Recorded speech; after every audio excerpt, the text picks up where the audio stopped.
होळीसाठी महाराष्ट्रामध्ये पुरणपोळी सर्रास बनवली जाते, पण नॉर्थ इंडियामध्ये ही गुजिया बनवली जाते। नॉर्थ इंडिया म्हणजेच महाराष्ट्राच्या बाहेरसुद्धा ही गुजिया बनवली जाते। याला करंजी असं म्हणतात मराठीमध्ये। तर जाणून घेऊया ही कशी बनवायची आहे। तर सर्वप्रथम एका भांड्यामध्ये आपण 1 वाटी पीठ घेऊया। तर हे नॉर्मल पीठ आहे ज्याने आपण पोळ्या बनवतो। त्यामध्ये मी मैदा वगैरे काहीच टाकलेला नाही आहे। तर याला मोहन घ्यायचं आहे।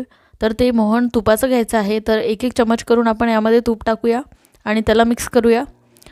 तर एक गोळा तयार होईल असं इतकं मोहन घ्यायचं आहे। यामध्ये एक गोळा पूर्णपणे तयार झाला पाहिजे किंवा म्हणजे मुठीमध्ये चिटकलं पाहिजे। हे बघा अशा प्रकारे। तर यामध्ये मी आतापर्यंत 3 चमचे तूप घातलेलं आहे। आता यामध्ये थोडं दूध घालून आपण हे पीठ घट्टसर मळून घेऊया। 1 कप मी यामध्ये दूध घातलेलं आहे आणि आता लागल्यास पाणी घालूया। तर यामध्ये मी थोडंसं पाणी टाकलेलं आहे आणि हा घट्टसर पीठ मळून घेतलेला आहे। हे बघा अशा प्रकारे। खूप जास्त पातळही नको आणि खूप जास्त घट्टही नको। तर बघा आता आपण याला झाकून ठेवूया 15 ते 20 मिनिटे। तोपर्यंत आपण एका कढईमध्ये 1 वाटी खोबरं भाजून घेऊया। थोडंसं लालसर होईपर्यंत भाजून घेतलं आणि काढून घेतलं। आता त्याच कढईमध्ये 1 वाटी रवा घेऊया। त्याच वाटीने मी रवा घेतलेला आहे। याला असं सुकं भाजून घ्यायचं म्हणजे पटकन भाजून होतो। नंतर यामध्ये आपण तूप टाकूया। तर यामध्ये तूप थोडं जास्तीचं टाकायचं आहे आपल्याला। तर बघा अशा प्रकारे हे रवा भाजून झालेला आहे। आता परत मध्ये मी जागा करून घेतली।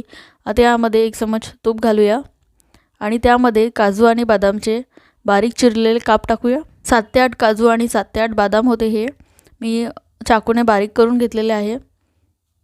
याला पण थोडंसं परतून घेऊया। रव्यामध्ये परतले की रवा गरम आहे त्यामुळे हे व्यवस्थित परतले जातात। तर 1 ते 2 मिनिटे याला परतून घेतलेलं आहे। आता याला काढून घेऊया आणि या मिश्रणामध्ये हे टाकूया। याला मिक्स करून थोडंसं थंड होण्यासाठी बाजूला ठेवूया। आता सध्या हे खूप गरम आहे तर यामध्ये आताच साखर मिळवायची नाही। आपली कणिकसुद्धा मुरून तयार आहे। तर याला थोडंसं आपण मिक्स करून घेऊया आणि याचे छोटे छोटे गोळे बनवून घेऊया। आपल्याला कितपत लहान मोठी हवी आहे त्यानुसार। हे बघा मी अशा प्रकारे गोळे करून घेतले सगळे। आता बघा हे थंड झालेलं आहे मिश्रण। तर यामध्ये 1 वाटी साखर घालूया। ही तीच वाटी आहे ज्याने आपण खोबरा आणि रवा मापला होता। तर यामध्ये मी अर्धा वाटी साखर परत घालते आहे कारण आपलं मिश्रण 2 वाटी झालेलं होतं रवा आणि खोबरं मिळून।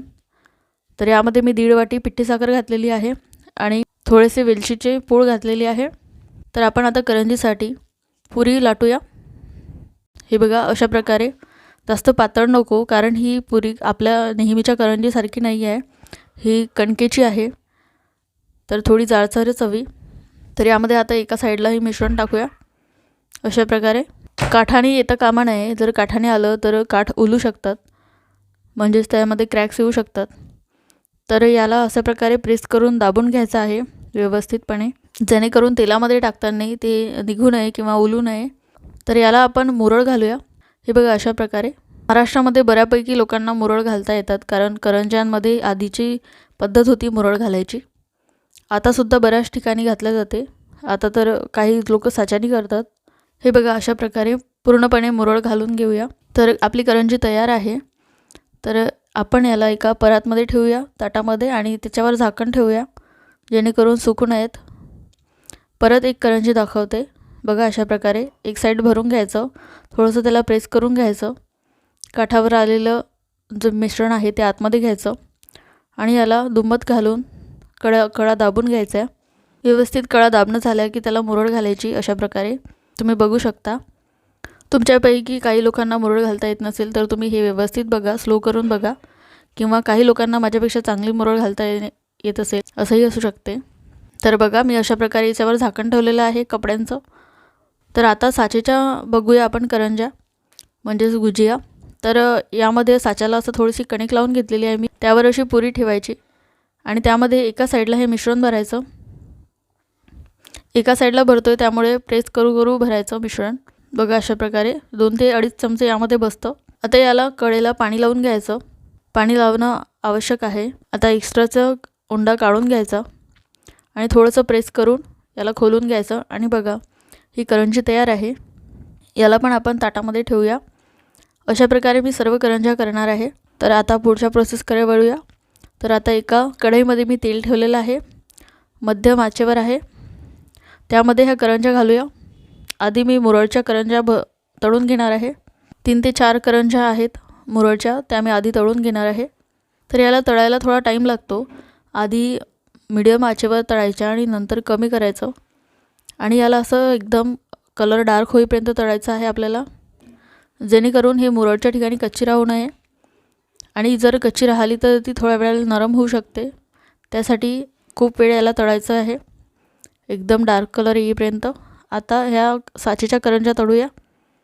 बघा अशा प्रकारे थोडंसं वरतून तेल टाकायचं आहे, त्यामुळे काय होतं करंजी फुटत नाही. तर याला पटकन आपल्याला अलटापलटी करायचं आहे. बघा अशा प्रकारे. तर ह्या पण शेकून झालेल्या आहेत, तळून झालेल्या आहेत. तर याला पण आपण काढून घेऊया. खाण्यासाठी खूप छान लागतात, आपल्या नेहमीच्या करंज्यापेक्षा पण खूप छान लागतात, कारण यामध्ये ड्रायफ्रूट्स वगैरे खोबरं भरपूर प्रमाणात असतं. आणि आपल्या ज्या करंज्या असतात त्याचीवाली जी कांती आहे ती रव्याची असते, कोणी मैद्याची सुद्धा करते. तर ही मी कणकेची ठेवलेली आहे, त्यामुळे याची चव खूप छान आहे. तुम्ही पण नक्की ट्राय करा. व्हिडिओ कसा वाटला मला कमेंटमध्ये नक्की कळवा. व्हिडिओ आवडल्यास व्हिडिओला लाईक करा, चॅनलला सबस्क्राईब करा.